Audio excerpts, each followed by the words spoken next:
7 days ago I was in this apiary and I did a video showing you how to avoid swarming in a flow hive. I want to do a follow-up video on that today just to show you what happens after 7 days, what the bees have done upstairs in the brood area that you lifted up above the super, what the bees have done downstairs in their new brood area that was full of foundation, just to give you that snapshot for 7 days later, because after that manipulation, the following 7 days are the most important time to make sure that your bees don't swarm. So I'll get my bee suit on, I'll get my smoker lit, and I'll go and show you what happens after you've done that manipulation after 7 days. Let's start off with the top box because that's where all the action should be, and that's where we've got work to do. So nowhere near as much action upstairs, and you've not got angry bees up here, you've got the majority of nurse bees that are coming out up here, and then they transition down to the new brood area where the queen is laying eggs. So if you open it up and you think, where have all my bees gone? Don't worry, this is normal. The brood's going to emerge, it's going to go downstairs. They'll turn this up here into a second super, and we'll deal with that later on in this series. But this is exactly what I'd be expecting to see. Right, so these bees have completely let me down because they've not made any emergency cells. And you know what, it's quite handy for them to do that because obviously it means I don't have to go through and take them all down, but it also shows you that they don't make emergency cells every single time.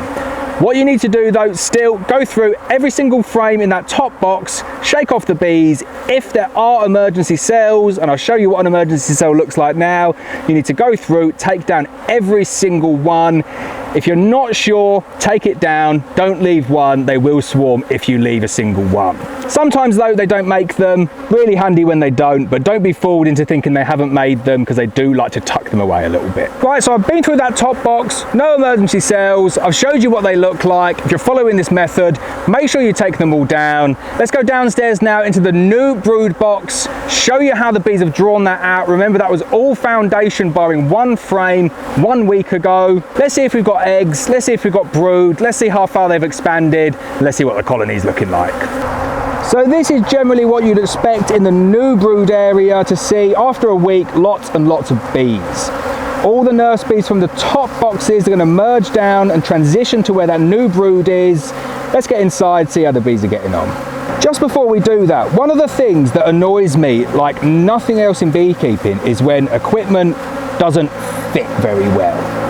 What is the reason for that gap? There's absolutely no reason why there should be a gap there.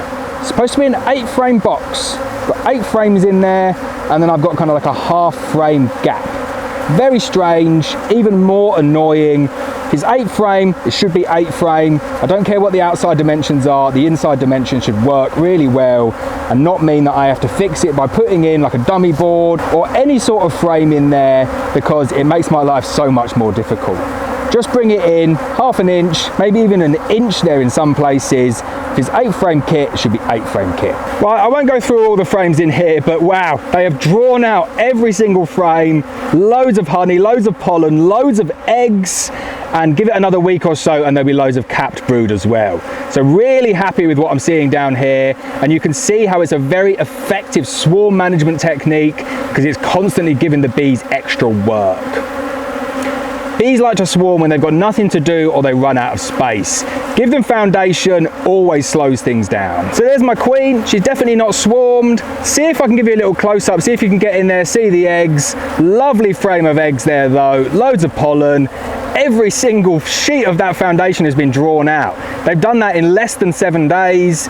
Just goes to show how well that Demaree split works of stopping them swarming, but also getting foundation drawn out. The bees are on an absolutely crazy flow at the moment. Lots of nectar in the brood box only means one thing, they need some space up there in the super. So make sure you subscribe to the channel because the next video that's coming is how to extract honey from a flow super. So there we go, I've showed you the top box, I've showed you the bottom box. These bees are fully set now to give me a bumper honey crop in that flow super. We'll do that in the next video, but I hope that one was useful for you and I hope you give it a go throughout the beekeeping season.